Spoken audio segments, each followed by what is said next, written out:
Projet Mégaphone vous présente sa 13e balado-diffusion intitulée Le pouvoir d'agir des jeunes et la nécessité d'être entendu. Saison fait-jeu Hochelaga Maisonneuve. Cette série est issue des ateliers avec les jeunes du Carrefour Jeunesse Emploi Hochelaga Maisonneuve et Sophie Hébert. Sophie Hébert est chercheuse à l'Institut universitaire des jeunes en difficulté depuis 2018 et professeure associée à l'École de travail social de l'Université de Montréal. Ses travaux portent sur les trajectoires et les expériences de développement des jeunes et sur l'instabilité vécue par ceux-ci. Sophie travaille également avec les milieux de pratique afin d'encourager les développements du pouvoir d'agir des jeunes, particulièrement lors de leur passage et la vie d'adulte. La mission du Carrefour Jeunesse Emploi Hochelaga Maisonneuve est de favoriser l'implication citoyenne et l'insertion socio-professionnelle des jeunes et des adultes de Montréal, notamment ceux d'Hochelaga Maisonneuve, en développant des services et des initiatives favorables à la valorisation des personnes dans leur milieu. Épisode 5. Bonjour, ici c'est Sophie.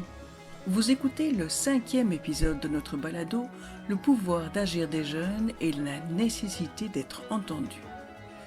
C'est le retour de notre scientifique Sophie Hébert, chercheuse à l'Institut universitaire Jeunes en difficulté, dont les travaux portent sur le pouvoir d'agir des jeunes. Dans cet épisode, les jeunes endossent le rôle d'intervieweurs. À tour de rôle, ils et elles posent des questions élaborées dans le dernier atelier. C'est Saïd qui se lance en premier. Bonjour Sophie, et moi c'est Saïd, et là je vais te poser des questions par rapport à la capacité d'agir. Comment ça va aujourd'hui? Ça va très bien, et toi? Oui, très bien aussi. Merci de m'avoir invité à ton émission. De rien, merci à toi pour venir. Et là la question c'est, qu'est-ce que ça change d'avoir ou de ne pas avoir du pouvoir d'agir? C'est vraiment une très bonne question qu'on étudie encore. C'est-à-dire qu'on est encore en train de se demander qu'est-ce que ça change dans la vie des jeunes, mais aussi dans la société, par exemple, que les jeunes aient plus de pouvoir d'agir. Puis ce qu'on réalise, c'est que généralement, ça améliore plein de choses. Ça améliore la santé mentale des jeunes, ça fait en sorte qu'ils sont mieux dans leur environnement. Maintenant, c'est au tour de Mohamed de poser sa question à Sophie. Bonjour, je m'appelle Mohamed et aujourd'hui on va rencontrer une psychoéducatrice et chercheuse dans la capacité d'agir, Sophie. Bonjour. Bonjour. Je vais vous poser une question. Est-ce que faire un choix augmente ou diminue le pouvoir d'agir selon vous? Je pense que au fil du temps, plus on fait des choix, plus ça augmente notre capacité d'agir parce qu'on apprend à travers le fait de faire des choix. Et donc, on apprend de quoi on a besoin, notre connaissance de nous-mêmes, puis on apprend aussi comment les autres réagissent, puis quel espace ils nous laissent. Fait que je pense que ça augmente le pouvoir d'agir parce que ça augmente notre expérience positive de la prise de décision. Même si quand on prend un choix, ça fait diminuer nos possibilités?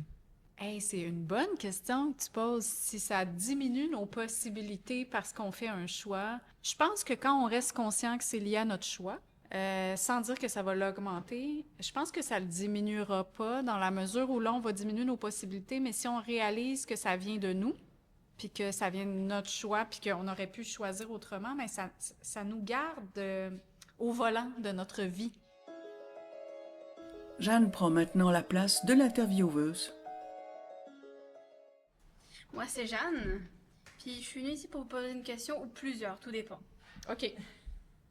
Ça dépendra comment la conversation avance. Parfait, je suis prête.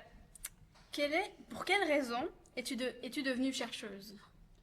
OK.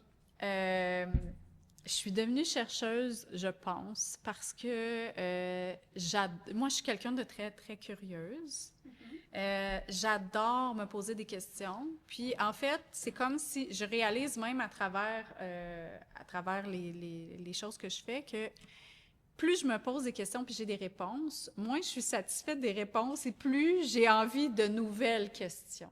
Quels sont les choix ou les expériences personnelles qui vous ont permis de savoir que c'était ça que vous voulez faire? C'est une bonne question.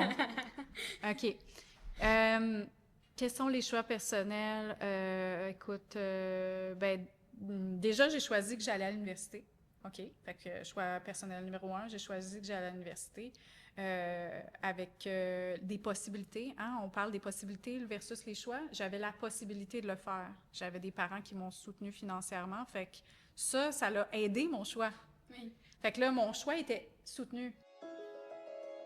C'est Rosalie qui poursuit l'interview avec Sophie. Bonjour. Ici c'est Rosalie. Je voudrais te poser une question à propos pouvoir d'agir. Par exemple, quelle est ta découverte la plus importante à propos de ta propre pouvoir d'agir? À propos de mon propre pouvoir d'agir. OK. Bon, déjà, j'étudie pas mon propre pouvoir d'agir. Sauf que ce que je me suis rendu compte, c'est que pour étudier le pouvoir d'agir, forcément, ça change quelque chose à l'intérieur de soi. Je me suis rendu compte que pour pouvoir étudier le pouvoir d'agir, il fallait que je reconnaisse le pouvoir des autres. Il fallait que je me place pas comme nécessairement une experte, mais comme quelqu'un qui pouvait apprendre de l'autre, qui pouvait écouter ce que l'autre avait à dire, puis qui respectait le pouvoir de l'autre, finalement. Après avoir répondu aux questions des jeunes, c'est maintenant au tour de Sophie de devenir l'intervieweuse. Elle pose des questions aux jeunes sur leur propre pouvoir d'agir. Sur une échelle de 1 à 10, à quel point sens-tu que tu as du pouvoir d'agir dans ta vie? 1 étant « j'en ai pas pantoute », c'est jamais moi qui décide, je peux rien faire par moi-même. 10 étant « je fais toujours exactement ce que je veux au moment que je veux ». Moi, je dirais peut-être 6, parce que ça dépend quand tu es la place ou avec les gens que tu es. Parce que parfois, c'est plus eux qui ont la responsabilité envers toi que toi. Mais par exemple, si tu es avec quelqu'un qui est plus jeune que toi, c'est sûr que tu vas te dire « Ah, je fais pas ça ». Moi, je dirais c'est 8. 8? Ouais. Oui. Mais quand même, parce qu'avec l'âge, comme, tu sens que tu as plus comme le pouvoir de décider sur des choses qu'avant, tu n'avais pas. Je pense qu'avec l'âge aussi, ça... OK, vous êtes 2 à avoir parlé de l'âge, c'est vraiment intéressant. Ouais.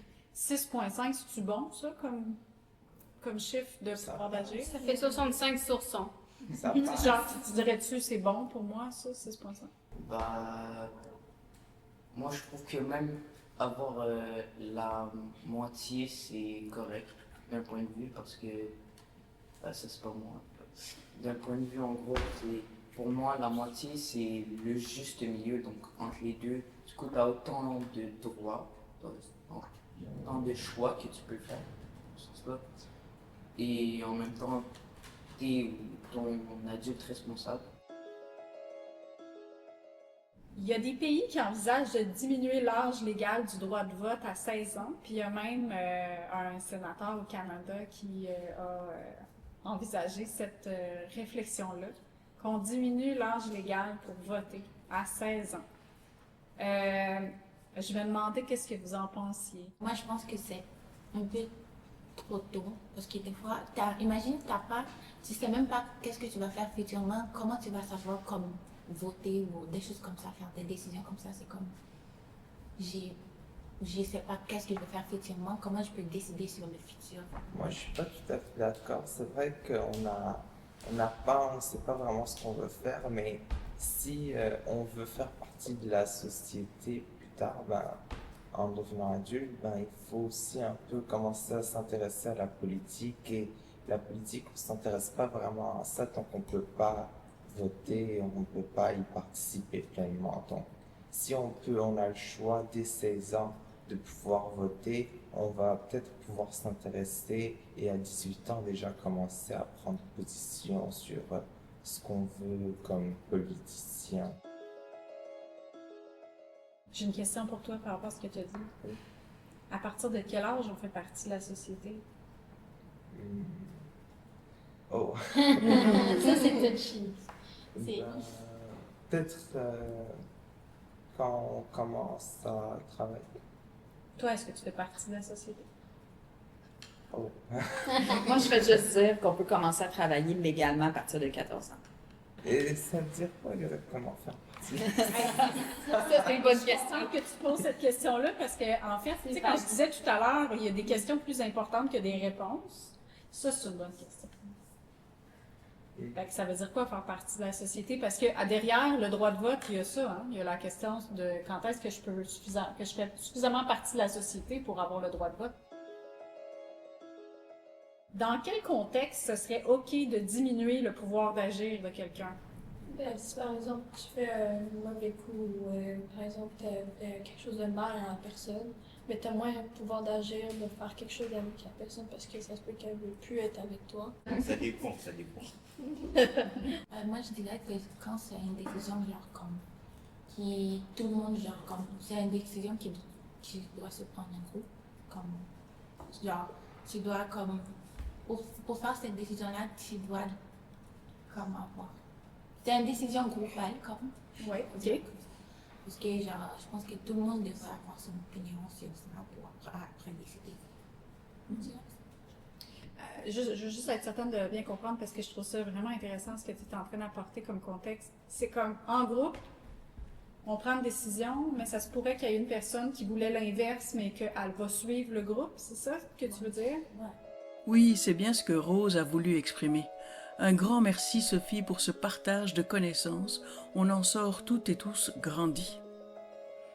Merci Ephraim, Mohamed, Jordan, Rosalie, Fiona, Saïd, Loïvier, Rose, Nathalie, co-animatrice, et Alison qui accompagne le groupe.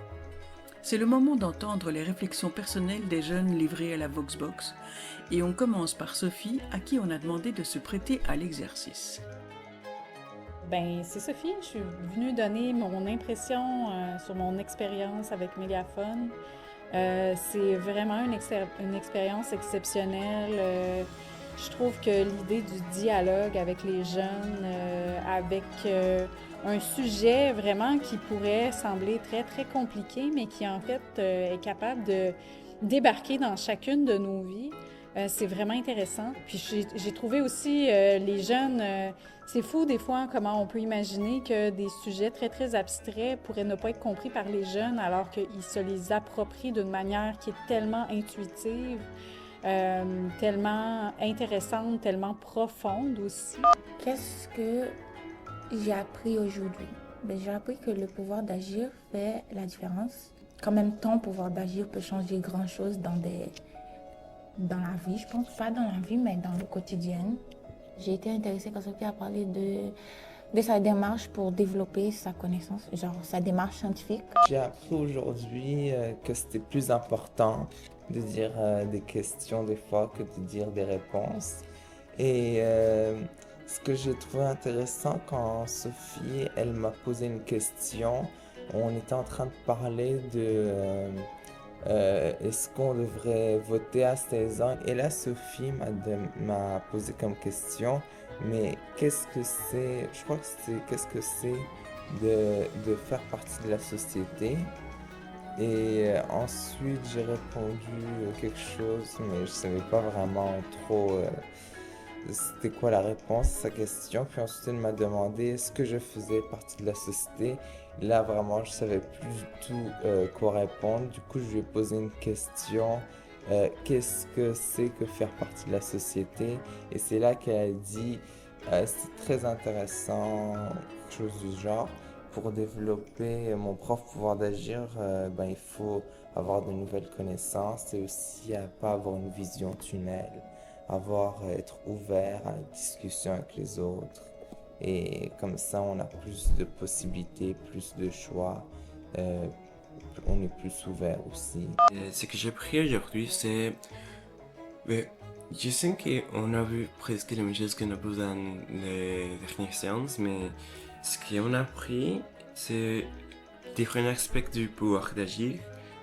Et genre, au moment de prendre des décisions dans le pouvoir d'agir, et ce qui m'a intéressé, quand Sophie a parlé, c'est de la négociation, car elle nous a expliqué que la négociation c'est très importante dans le pouvoir d'agir, et parce qu'elle nous a expliqué en fait que le pouvoir d'agir n'est pas genre oh je peux faire ça, je vais le faire ce que tu veux, sinon c'est de négocier. Et pour développer mon propre pouvoir d'agir, j'ai retenu que la négociation est très importante pour le pouvoir, aussi que la communication